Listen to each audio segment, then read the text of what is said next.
Um, I am Mara McLaughlin. Welcome to the first Monday of February 2021.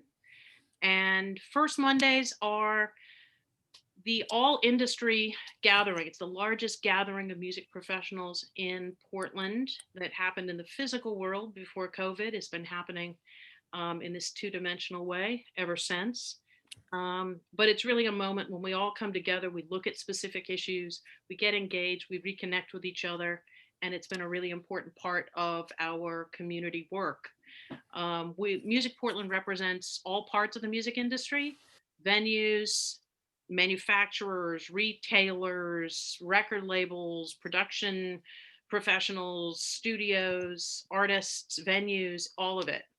And the Uh, reason that we exist is that standing together, we can make this into a city that is successful in music because of our city, not despite our city. There's an incredible wealth of talent and innovation here, but it's never been something that the city has needed to support intentionally. And it can't survive without intentional support because we're no longer a nice little town where everything is affordable.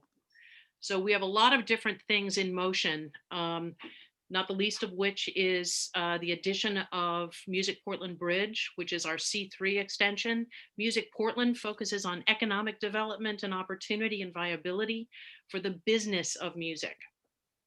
Music Portland Bridge focuses on the social justice and creative empowerment issues of music. So that's where we're working with Sarah Clark, who's on with us, who is one of our directors of our Leadership Equity Advocacy Project. We're also going to be creating artist grants and really focusing in on the things that keep our city from being a truly just as well as amazing music city. I encourage everybody to join us. Um, the simplest way to join is go to musicportland.org/join, and you can just create a profile, tell us who you are, raise your hand, and identify yourself as part of this music ecology. If you have the means, $25 a year or $3 a month makes you an individual member. And it doesn't seem like much, but all of it combined really makes a difference in allowing us to do what we do. There are also business memberships that are a special bargain, $100 off for only $150 for the year, but it gets you some great benefits like inclusion in our industry directory. So I encourage everybody, musicportland.org/join, support our work, and in any way you can, including just raising your hand and making sure we know that you're here. The numbers of us that stand together is what makes us powerful. So now I'm going to talk about our topic tonight, which is on the local governance of music activities in Portland. And it is specific in many cases to Portland city government, but since that's where the concentration of venues and live performance activities happen, we're definitely focusing there first. But we are eager to hear from people about what's happening in Vancouver, what's happening in Beaverton, what's happening in Wilsonville. All of these are in Portland Metro, and I'm interested to know how some of the issues that we're addressing here tonight are being handled in those spaces. The fact is that Portland's been enjoying the fruits of our celebrated music scene for decades.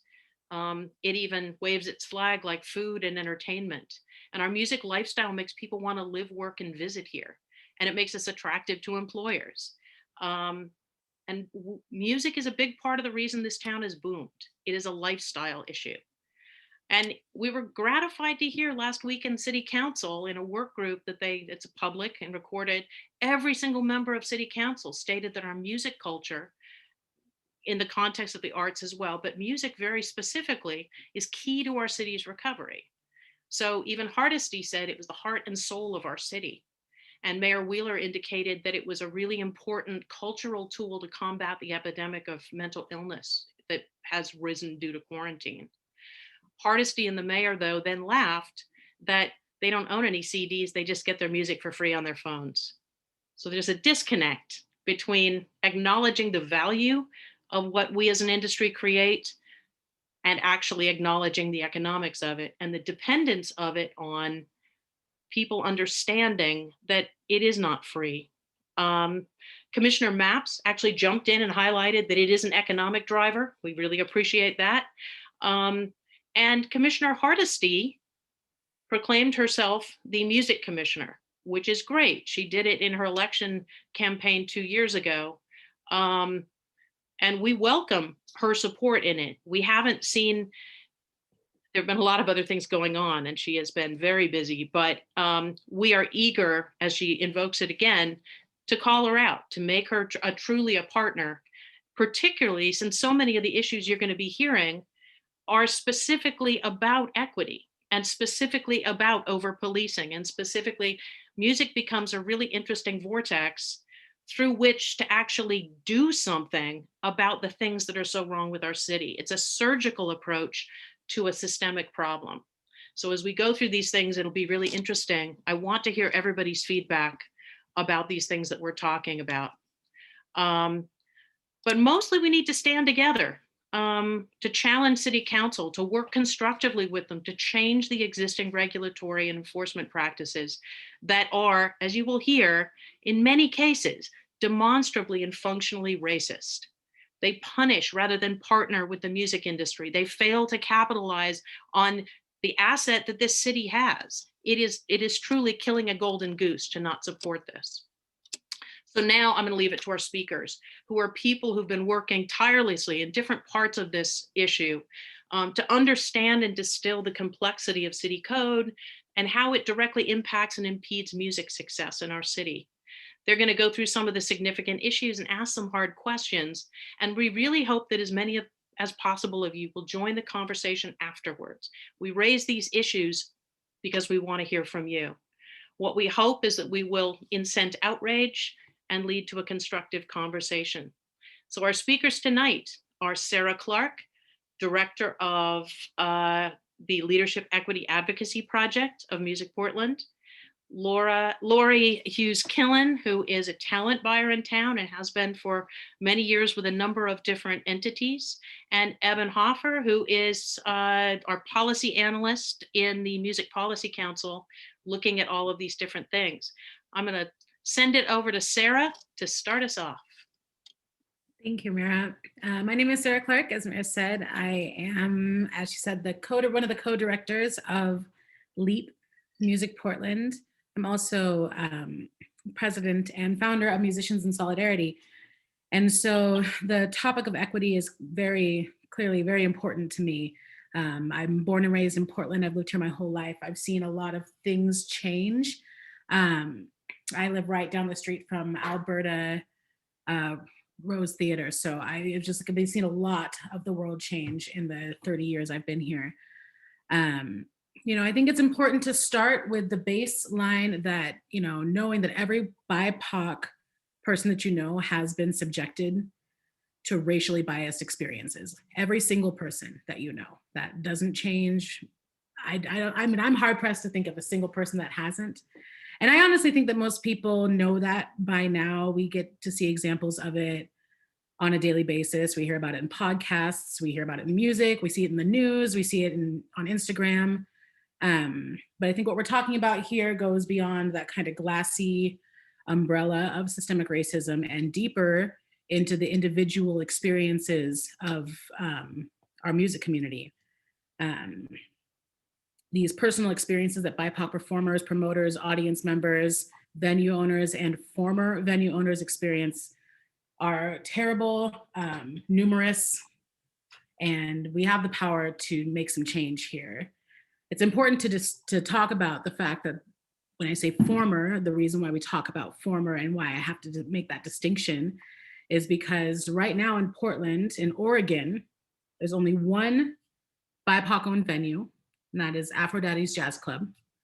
And that's just in all of Oregon. I think the stats in the US are equally as dismal, to be honest. So, I don't want to sit there and say that Oregon's the only state that has a problem, Portland's the only city that has a problem. That's not what we're talking about, but we do have a problem and we do need to talk about it. Inequity and exclusion have been going on for so long that I think it's challenging for us to picture all the ways it's affected our music scene. And in some ways, we can't even imagine how and where to start to change it. But that's why we've built LEAP. That's why OG and I are working every day, is because we want to figure out those ways with Mira and with the wonderful people on this panel and with all of you, how to make that change.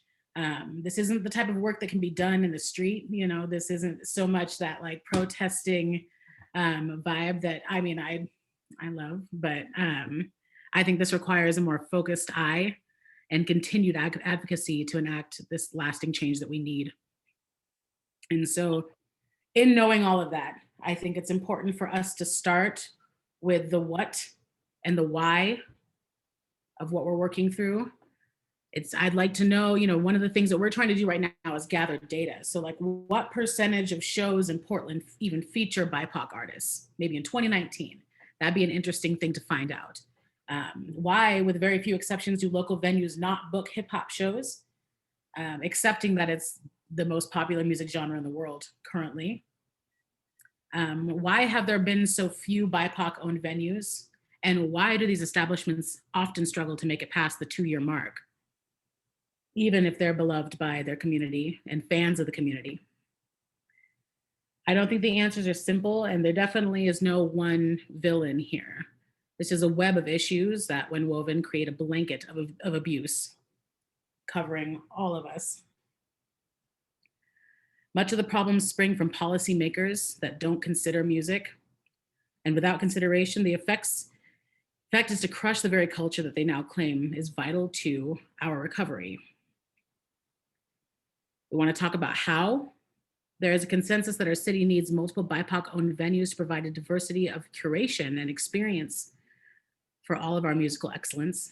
We want to ensure longevity, though, so we need to expose and challenge the systems and rules that guarantee their closure, and then build a new and sustainable venue ownership story. We need to address the issues faced by venues who support bass-heavy music that is representative of Black and Brown culture.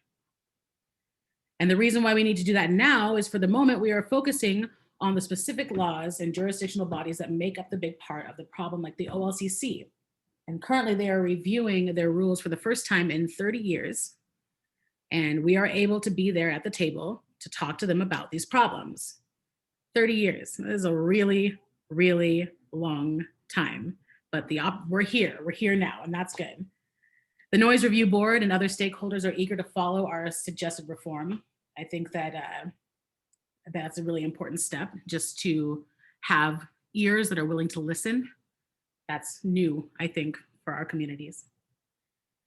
Noise and liquor codes are only 2 of many areas that need equitable city music policy change, but they're the first ones that we're focusing on right now. From these, and with Hardesty's leadership, we begin a strategic assault. The most important part of this, though, I mean, we can talk about the what, the why, the how, but we really, really, really, really, really need community support. And we have to hear from you. This is not something that can be put off, and I think that it's really hard to have to say that. Like, this isn't a tomorrow thing. It's just not. This is a yesterday thing. This is a today thing. If you have any friends that have experience with noise complaints, or have dealt with the OLCC, issues having a rehearsal space at their home, being at a show, outdoor events, anything like that, you know, at this point, we really need to hear those stories. We need to be able to put them together in a nice package and present them as evidence of what we're trying to fight against. Because if we can't provide that evidence, we're not going to get anywhere in these conversations and these dialogues, these things that we know to exist. This isn't like a question mark. Does it exist? We know it does, but we have to have the stories in order to make our dreams a reality here. One of the really easy ways to do that is to connect with Music Portland.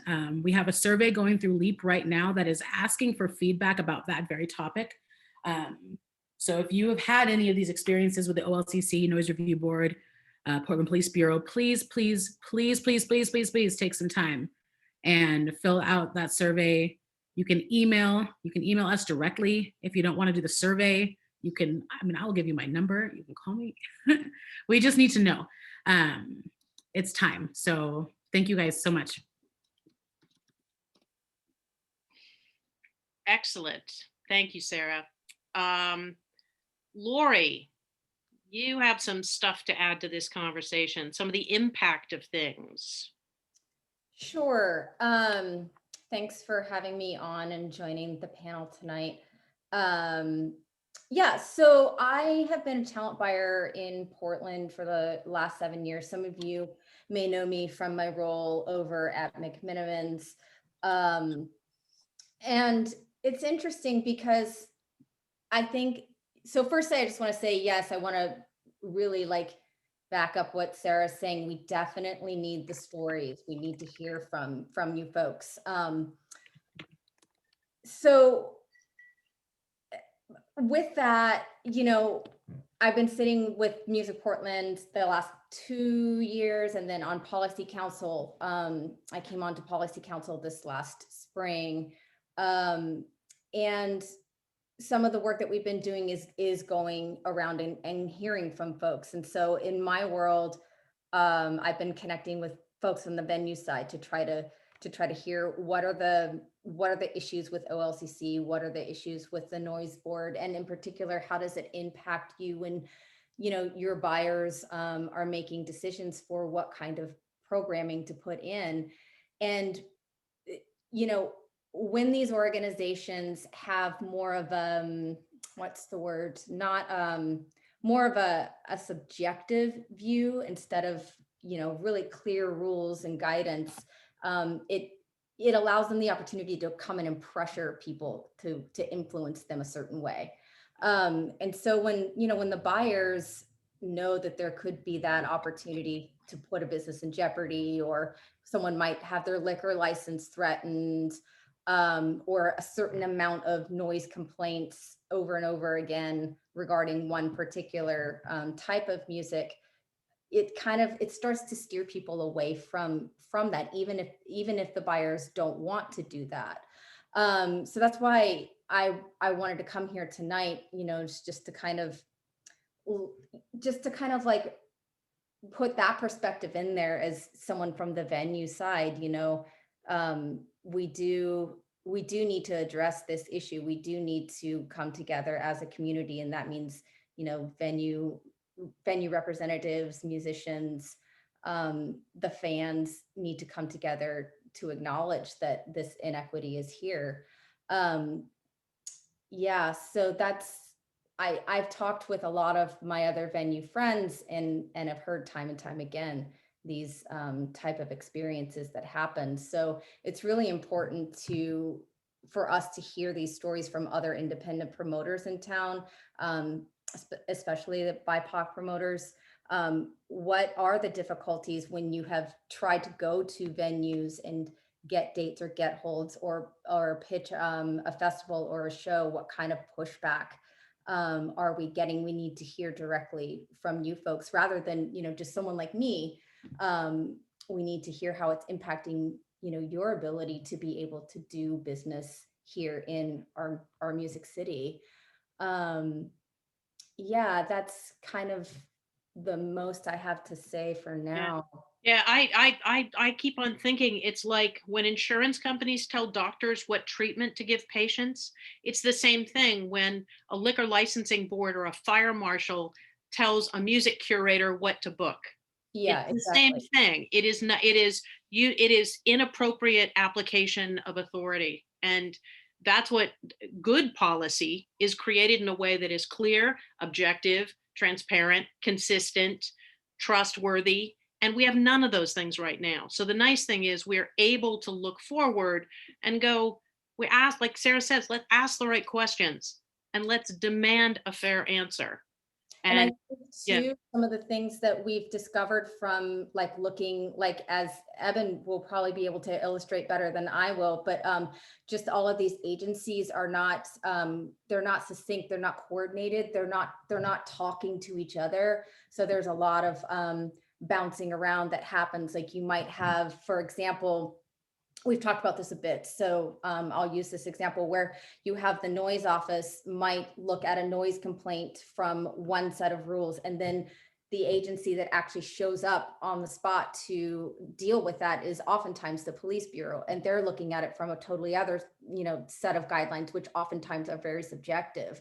So when you've got those two kinds of things going on, and it's not one, kind of distinct approach, then it makes it, really difficult for everybody, because you don't know which way it's going to roll. Sometimes it can be very related to the relationship that you may or may not have with that individual showing up on spot. Yeah, so.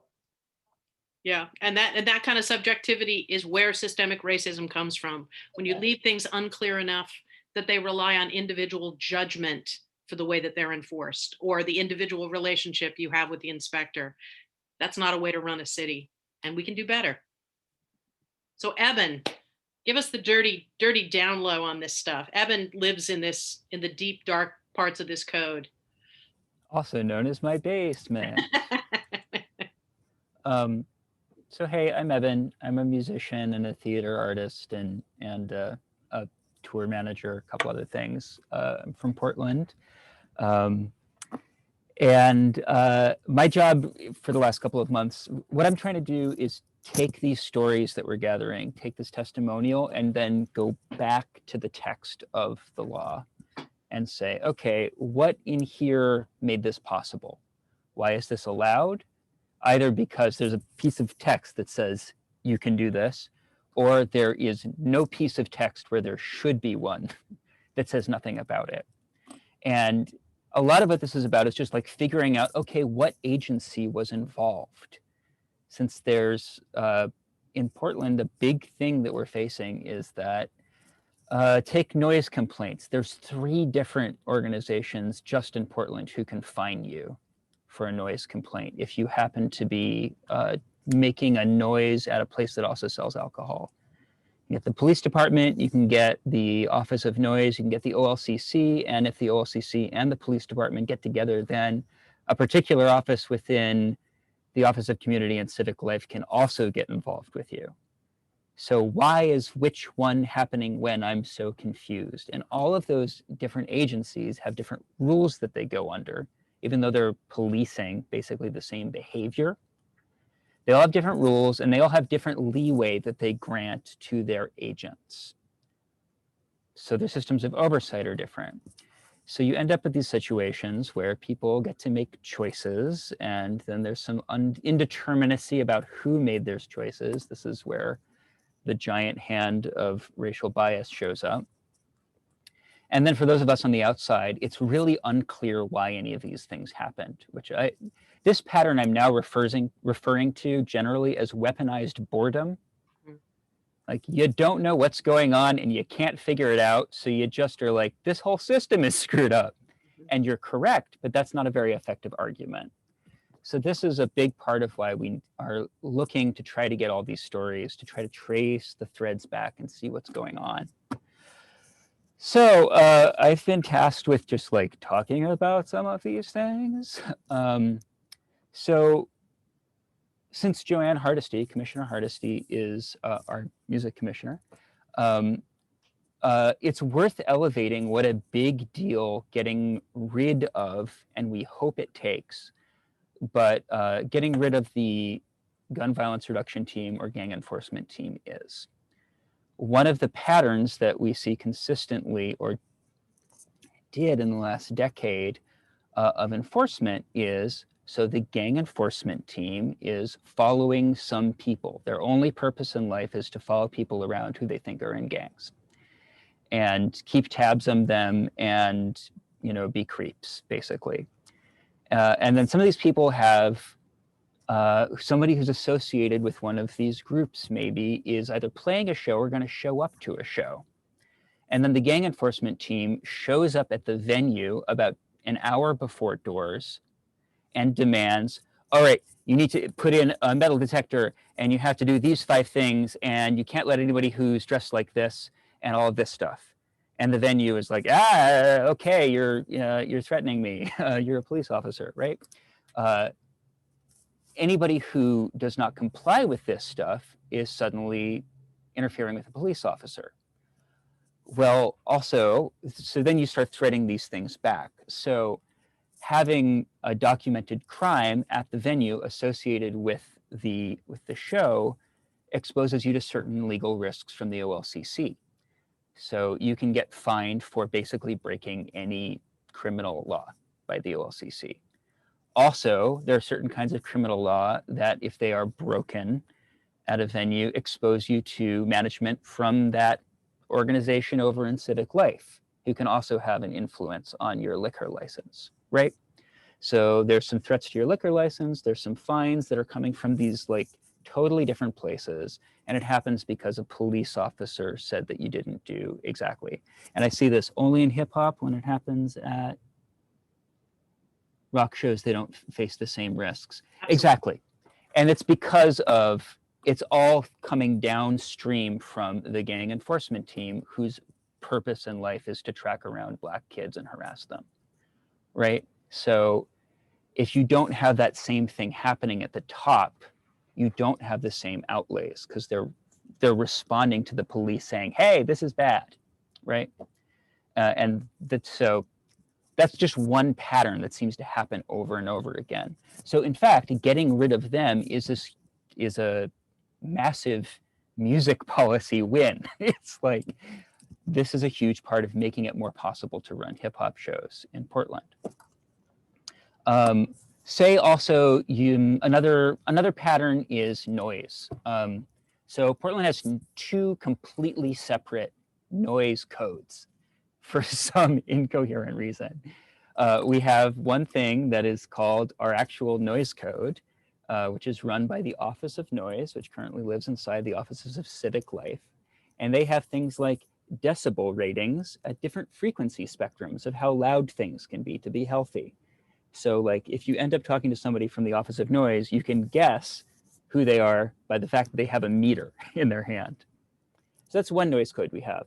We also have the police noise code, which is very different, which is based off of a plainly audible standard. So if you can hear it, the place where it's measured is different. So for one, it's like the threshold of your property. For the other one, it's inside somebody else's home, right? And then their definition of what constitutes bothersome noise is different. For this one, it has all to do with health and safety. There's numbers. For this one, for the police, for the police definition of noise, they literally list disturbing a neighborhood or people in it separately. So you can technically be against the law to disturb a neighborhood, whatever that means, and we all know what that means. Even if nobody complains, Precise. even if nobody complains, they can decide that it's annoying a neighborhood. So you get the sense is that who's in compliance or not for the police noise code is pretty much up to an individual police officer. And it can vary depending on different police officers. We have stories of 3 different cops coming by the same event. One of them has a problem with the sound levels in the park. The next one doesn't. The next one does. 3 different people, right, who are responding to 3 different complaints. This is not good policy for like a million reasons. And one of the problems here is who shows up. So this is something that we're trying to work on right now. The Office of Noise is really underfunded. So it means that they pretty much only get called during regular business hours. And they, at this point, there's only 1 person on staff. As of 12 years ago, there were like 6. So you call the Office of Noise, you can only call during business hours, and then they'll send somebody, or they might not be able to, right? The next time somebody calls, they either call later at night, and so they're like, well, I have to call the non-emergency police line, or they just get fed up and call 911. Meanwhile, the police are also kind of underfunded. Well, that's not true, but the police don't have that much staff to do this. So they send out people to certain neighborhoods, but not other neighborhoods. And they send out things based off of who they think is making the sound, right? And then make this judgment call when they show up. Because there's no actual rules about how this works. And that's definitely taillight policing. They use noise if they comb, and we've heard this, we've had this confirmed, they comb the published show listings. They identify things that might be hip hop or might include unsavory elements. And when they get noise complaints, if it's regarding that, they will respond very quickly. So there's this whole layer of sort of judgment that's applied even before they show up, and then it's completely judgmental once they're there. Exactly. And yeah.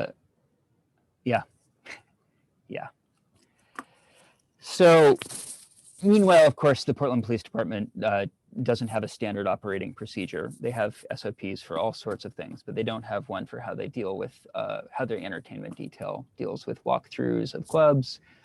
So that too is left unwritten. So you're starting to get this sense of these things, that there are these, like, a lot of this stuff didn't happen by accident, you know, and you start looking into the history of when certain changes happened. Like, why is the Office of Noise so small now? Well, there's sort of a timeline for that. And there's this pattern of when liquor license oversight was trying to be moved into the city level in the last 10 years under this thing called the Time, Place, and Manner Ordinance, which is another whole nerdy thing. But it's in the Office of Civic Life, and basically what it does is it's a place where we treat complaints like they're convictions. And if you get enough complaints that are sustained by the police, then it makes it very easy to demand certain changes to your operations in order to maintain a liquor license, right? It's during the process of that being built up that the Office of Noise gets drawn down and enforcement gets sort of steadily moved over to the police department. And none of this is really passed by ordinance. It's just a mixture of making some new tools and then budgets sort of changing over time. So all of these things are like, you know, somebody has to point it out. Like the big crisis that happened with Soleil's over on Alberta Street, right? This is exactly an example of this two kinds of noise enforcement. The Office of Noise went out and measured, and Soleil's was completely within city code. And they declined to follow up after that because all of the complaints were coming from one neighbor. So it's like, okay, we're moving out of the realm of like, this is a problem to like, maybe you have a problem with each other. It's not a code issue. However, then the police got involved, and the police, using this totally other code, were like, yep, sounds like a noise violation to me. They racked up 3 of those noise violations, of those subjective noise violations within, I believe, 60 days. Having done that, they were then in violation of time, place, and manner, which meant that they could just say, all right, if you want to keep your liquor license, you have to stop playing music at 10 p.m. None of this actually involves the noise office, right? So this is all this kind of stuff. They ended up going to a code hearing and ending up having to pay to install new soundproofing, which is like, at least they didn't get shut down, but this is unacceptable, and we can absolutely do better. The price of that installation shouldn't be borne by the venue because one person who's living next door, essentially it seems, has a personal problem with what's going on. Like, these are things to be discussed, not to be adjudicated in court. So at any rate, this is the kind of stuff I've been up to. Right now, what's coming up is we have this OLCC review. This is not the city. This is not the noise office exactly, but it's one piece of this puzzle.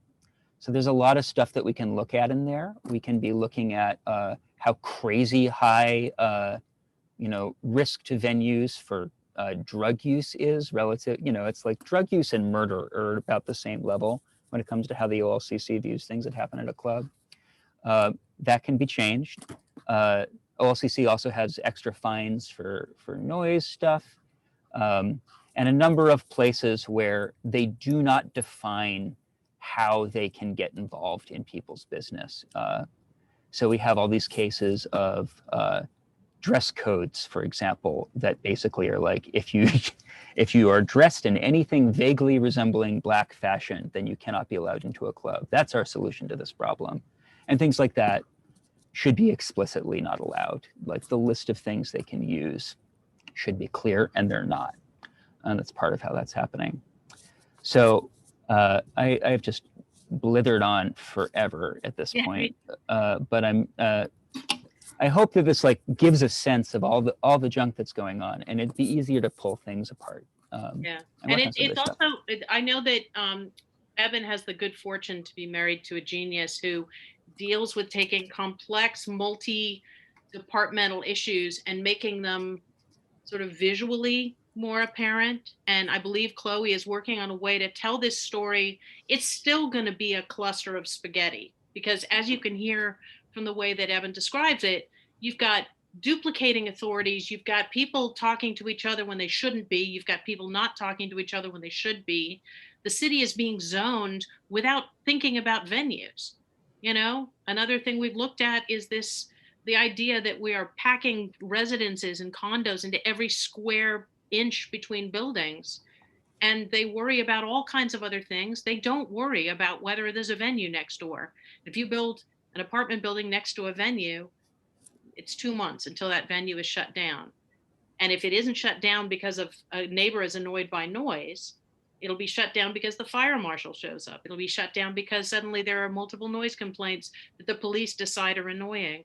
We have reports of police officers saying to promoters who were holding monitors and proving that they were compliant, and the police officer said, "Yeah, but nobody wants to hear that Mexican music." I mean, the stories that we're hearing are shocking. The number of stories that we're hearing, we need more of, because I think that there are more stories out there. Right now, the city, about 10 or 12 years ago, there was a political decision made. It was not it was purely political. It was a decision that in some way noise and culture was antithetical to residential life quality. And as everything was then moved into civic life, and civic life said, hello, we don't want the noise office to assess these things. We want the police to do it. And they knew that that would go under this different code. It's so out of balance that it is saying, if you're a resident and you're annoyed by something, you're the king. That isn't right. And what we've done with Music Portland and a lot of our advocacy is to get the city to understand that music is a value. Music culture is a value in our city. It is not a nuisance. It is not something to be dealt with punitively. And right now, within its current structure, the only way that the city really deals with noise or music or culture is punitively and sort of puritanically and moralistically saying, well, if they were really serious, they'd probably work in insurance. You know, it's these people are, you know, it's kind of like High Pants saying it's rock and roll, those bad kids. But it's not just that. It's also underpinned with this incredible depth of um, just pure racial bias that is the thing that so many of us have stood up to say this will not stand in our city. This is an opportunity for the music community to say this will not stand in our city. We have surgical things that we can approach, that we can gather together and collective action that can be taken to make these changes and have the way that music is evolving be an example for other parts of our city. It can be done. We can do it. We can make our city great. It's not great now. And I'm excited with LEAP leadership, with policy wonks like Eben in basements beneath the earth's crust. You know, it takes all of us. It takes people, you know, bringing beautiful sounds to our spaces. It takes people that create beautiful sounds. It takes people that care. We are challenging everyone to care and not believe that somebody else is going to participate. We need you to participate. We need you to stick around for the next session, which we can start right away, because I want to hear what people think about this stuff. Austin is going to start putting Yes, great culture makes noise is one of the comments. Yeah, in the noise review board testimony, one of my things was, who decided that the optimal was to have us be as quiet, our neighborhoods to be as quiet as Troutdale? Who decided that? You know, Manhattan's not great because it's silent. It's great because it's vibrant. And everybody that lives there considers it an honor to live in that noisy, crazy madness. When did Portland decide we were a suburb? You know, we're not a suburb. And if we are a suburb, all y'all have nothing to do here and need to move to another city. We can fight to make sure that we are not a suburb. I'm just spinning now. But Austin, make sure make sure that the breakout session address is on the side there. It is a bit.ly link. Everybody right now, as I'm speaking, copy that link. The password, once it asks you for it on that link, is PDX, all caps. Derek Trost, I'm thrilled to see you in the mix. I want to hear what you say. All the Davids. There you go. So we're going to take a minute, go over to that. And as we watch people drop away from this, Austin will go over and be ready to turn that on. We've got to scale down this one to get that one opened up. But I hope this has been interesting. I hope we at least have gotten you excited about the topic. We can talk in much greater length. As you know, we can always go longer. This is important. This is about fairness. It's about making us the city we can be. We cannot be a great music city without equity. We cannot leave an entire community behind and claim that we're doing what we should. It's a cultural challenge. I'm watching people drop off. Oh, they're dropping like flies. This is awesome. Look at that. They're going. And we'll cut all this away in the recorded. Nobody wants to watch this. We're down to 11, 10, 9. Hey. I know, isn't this exciting? 7. Okay, we're dropping away. Copy the link, go in, password PDX. Now it's your turn to talk. Take care, everybody.